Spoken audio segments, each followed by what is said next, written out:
여러분 안녕하십니까? 9월 9일 수요일 KBS 아메리칸 뉴스입니다. 한미 조세협정 강화 조치 이후에 한국과 미국의 부동산 또는 금융자산을 갖고 있는 한인들의 세금 관련 문의가 크게 늘었습니다. 결론적으로 탈세 가능성이 크게 줄었는데요. 특히 소득세 이외에 양도세나 상속세, 그리고 증여세 등은 한미 조세 기준이 판이하게 다릅니다. 따라서 개인이 이에 대해 철저히 숙지하는 것이 중요하다는 지적입니다. 윤범수 기자가 취재했습니다.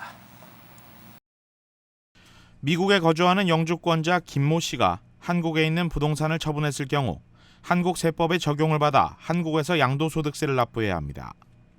동시에 미국 거주민인 만큼 IRS에도 해당 양도 사실을 신고해야 합니다. 신고할 경우 Foreign Tax Credit, 해외 면세를 받을 수 있지만 안 하면 자칫 이중과세를 부과받을 수 있습니다. 여기에 만약 부동산 판매 등의 목적으로 한국 체류 기간이 2년 사이 6개월 이상이었다면 김 씨는 한국 거주민이 돼 10만 달러 이상 미국의 금융계좌에 대해 한국 국세청에 의무 보고해야 합니다. 거주자 기준이 짧아졌는데 그게 이제 보고 의무라는 게 추가로 부과될 수 있지만 하나도 거주자로서 받을 수 있는 혜택을 또 받을 수 있거든요. 그러니까 장단점이 있습니다. 꼭 나쁜 점이 있는 게 아니라 또 거주자로서 한국 국민으로서 받을 수 있는 세금 혜택이 있으니까 다 이제 밸런스가 맞다고 생각합니다. 이처럼 한미 세금 제도는 실타래처럼 복잡하게 얽혀 있습니다. 그나마 근로소득세의 경우 한미 조세 조약이 체결돼 있지만 양도나 증여, 상속의 경우 양국 간 조세 기준이 판이하게 다릅니다. 특히 한국으로 귀향을 계획하는 현행 65세 이상 이중국적 대상자들의 경우 거주지와 배우자, 가족 구성에 따라 양국 조세 기준이 천차만별로 다른 만큼 꼼꼼하게 살펴보는 것이 중요합니다. 자녀들이 다 컸으니까 한국으로 돌아갈 생각을 하는데 당분간은 양다리를 거치자. 그래서 이중국적을 했다가 나중에 포기하자. 이런 생각을 하고 계시는 분들이 있다면 그러면 본인이 미국 사람인지 아니면 한국 사람인지 non-resident alien인지 이것에 대해서 결정하실 수 있다고 생각이 되고요.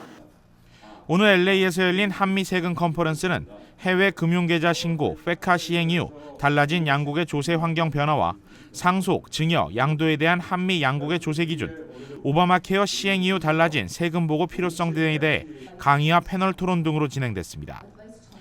행사를 주최한 한미 텍스 연구 포럼과 재외공간, LA 한인 상공회의소 측은 향후 정기적인 세금 관련 세미나 등을 통해 미주 한인들의 세무 권익 신장에 나설 계획입니다. KBS 뉴스 윤범수입니다. 라스베가스 맥카렌 공항에서 런던행 영국 항공 여객기가 이륙 직전에 엔진에 불이 붙어 탑승객들이 비상대피하는 소동이 있었습니다. 다행히 탑승객들 중에 일부만 경미한 부상을 호소한 것으로 알려졌습니다. 노승욱 기자의 보도입니다. 화염에 휩싸인 항공기에서 뿜어져 나오는 연기가 하늘로 치솟습니다. 곧이어 비상탈출 슬라이드가 펼쳐지고 탑승객들이 신속히 항공기를 빠져나옵니다. 불이 난 항공기는 영국 항공 소속 여객기로 런던 게트윅 공항으로 향할 예정이었습니다. The aircraft, a Boeing 777-200, experienced a fire in its left side engine as it was preparing to take off. The pilots quickly aborted the takeoff. 탑승객들은 타이어가 터지는 것과 같은 굉음을 들었고 곧이어 연기가 비행기 안을 가득 메웠다고 당시에 긴박했던 상황을 전했습니다. It sounded like a tire originally, but then the brakes obviously went on and we were like an emergency stop effectively. All you could see was smoke and then all you could see was ash. And then if you looked out the other window, all you could see was fire. 공항 측과 소방국의 재빠른 대처가 더 커질 수 있었던 피해를 막았습니다. Clark County Fire Department responders from McCarran International Airport Station 13 were notified of a potential engine fire at 413. At 414, firefighters were at the aircraft dousing the fire and evacuating the passengers. By 418, the fire had been extinguished. 157명의 승객 중 경미한 부상을 입은 13명은 병원으로 즉시 이송됐습니다. 소방당국에 따르면 화재의 원인은 아직 밝혀지지 않았으며 외부 불길이 객실까지는 미치지 않았던 것으로 나타났습니다.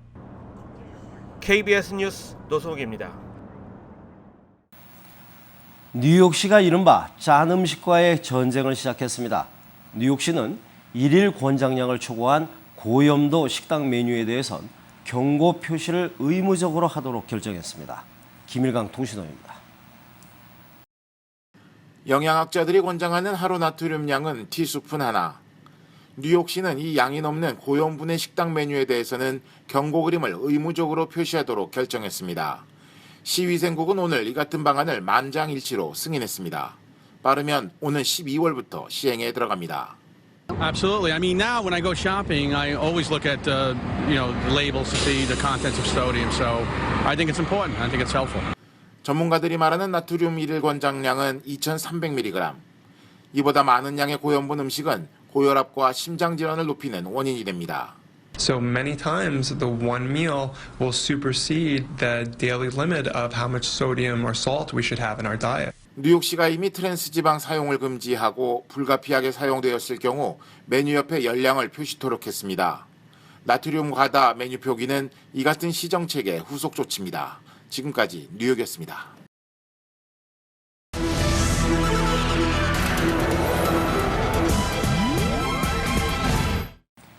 미국의 통화정책회의가 일주일 앞으로 다가온 가운데 이달 금리 인상을 우려하는 목소리가 커지고 있습니다.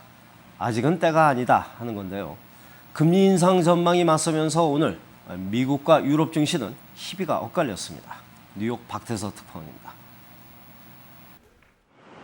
세계은행은 세계 경제를 위해 미국의 금리 인상이 미뤄져야 한다고 강조했습니다.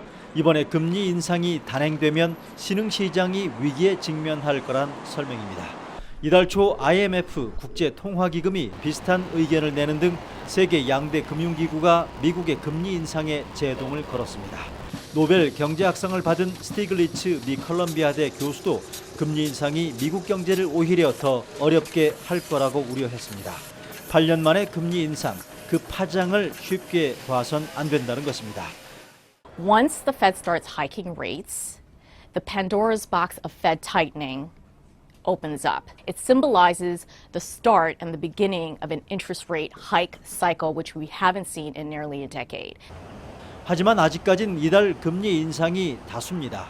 고용 등 각종 지표가 무르익었고 거품 제거를 위해서라도 금리 인상을 더 미룰 수 없다는 것입니다. 금리가 오를 건지 말 건지 전망이 엇갈리면서 금융시장도 갈피를 잡지 못했습니다. 유럽 증시가 사흘 연속 상승 마감한 반면 어제 급등했던 미 증시는 오늘 비교적 큰 폭으로 하락했습니다. 다우지수는 239포인트, 1.4% 떨어졌습니다. 금리 인상 여부를 결정할 미국의 통화정책회의. 전 세계의 눈과 귀가 집중된 이번 회의 결과는 우리 시각 다음 주 금요일 새벽에 나옵니다. 뉴욕에서 KBS 뉴스 박태서입니다. 힐러리 클린턴과 도널드 트럼프, 여야의 유력 대선 주자 두 사람이 수도인 워싱턴 DC에서 처음 맞붙었습니다. 요즘 워싱턴 정가의 뜨거운 이슈인 이란 핵 협상을 놓고 대립각을 세웠습니다. 워싱턴 박유한 특파원입니다. 일단 막말 논란 속에도 공화당 내에서 독주를 하고 있는 트럼프 후보가 처음으로 수도 워싱턴에서 연단에 섰습니다. 미국의 보수단체들이 주최한 이란 핵합의 반대 집회입니다. 핵 개발을 중단하겠다는 이란의 약속을 믿고 경제 제재를 푸는 건 미국의 끔찍한 일이 될 거라며 이란 핵 합의를 강하게 비판했습니다. Never, ever, ever in my life have I seen any transaction so incompetently negotiated as our deal with Iran. 트럼프는 또 북한과 핵 협상을 하는 것도 필연적으로 반대한다고 밝혔습니다. 같은 날 힐러리 클린턴 후보도 이란 핵 합의를 놓고 워싱턴에서 연설을 했습니다. 힐러리는 이란 핵 합의에 분명한 지지 의사를 밝혔습니다.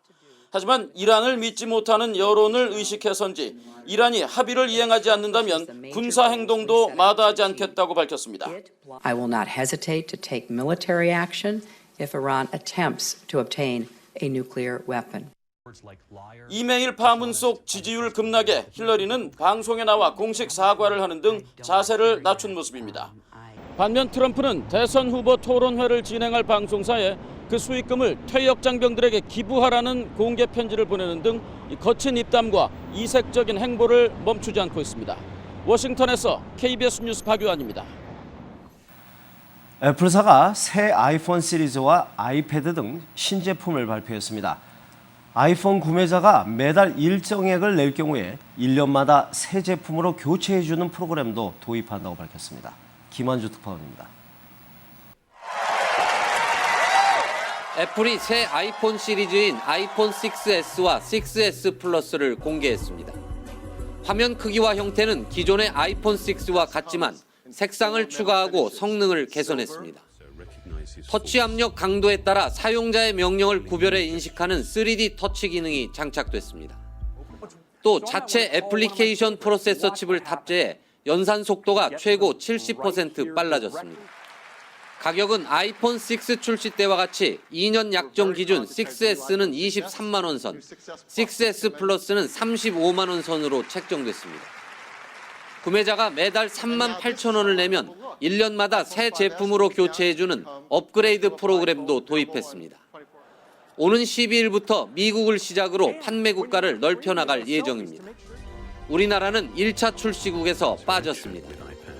애플은 또 화면 크기를 기존 제품보다 3인치 이상 늘린 태블릿 아이패드 프로도 공개했습니다.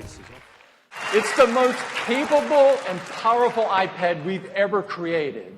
It is chock full of amazing advanced technologies and innovation.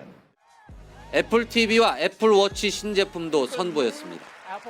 새 애플 TV는 블루투스를 통해 셋톱박스를 조작하고 음성 명령을 통해 영화나 드라마를 추천받은 뒤 시청하는 기능이 추가됐습니다. 로스앤젤레스에서 KBS 뉴스 김한주입니다. 위성사진 판독 결과 북한 영변 핵시설에서 최근 차량들의 활발한 움직임이 포착되고 있습니다. 북한 전문 웹사이트 38노스는 핵무기 원료인 플루토늄 생산 가능성이 의심된다고 분석했습니다. 워싱턴 김성진 특파원입니다. 지난달 22일 촬영된 영변 핵시설 단지 위성 사진입니다. 5메가와트 흑연 감속로와 방사화학 실험단지 주변에서 대형 트럭들이 보입니다. 이 시설들은 핵무기 원료 플루토늄 생산과 밀접한 관련이 있는 곳입니다. 38노스 연구진은 시설 개보수나 오염 장비 이송 가능성도 있지만 플루토늄 생산을 위해 원자로에서 폐연료봉을 꺼내는 작업일 수도 있다고 분석했습니다. 앞서 국제원자력기구도 이번 주 정기이사회에서 북한이 최근 1년 동안 핵시설을 확장했다고 보고했습니다. 우라늄 농축시설 규모가 2배로 커졌고 냉각수와 증기 등 5메가와트 원자로 가동 징후가 계속 포착되고 있다는 겁니다. 원자력 전문가들은 영변 원자로를 완전 가동할 경우 북한이 해마다 핵무기 1개를 만들기에 충분한 플루토늄 6kg을 생산할 수 있을 것으로 보고 있습니다. 38노스는 최근 북한이 영변 핵시설에서 핵무기 소형화에 꼭 필요한 고성능 기폭장치를 만들 준비를 하고 있다는 관측을 제기했습니다. 워싱턴에서 KBS 뉴스 김성진입니다. 오늘 뉴욕 증시는 9월 기준금리 인상 우려와 국제 유가 급락의 여파로 하락했습니다. 원달러 환율은 1,196원 50전입니다.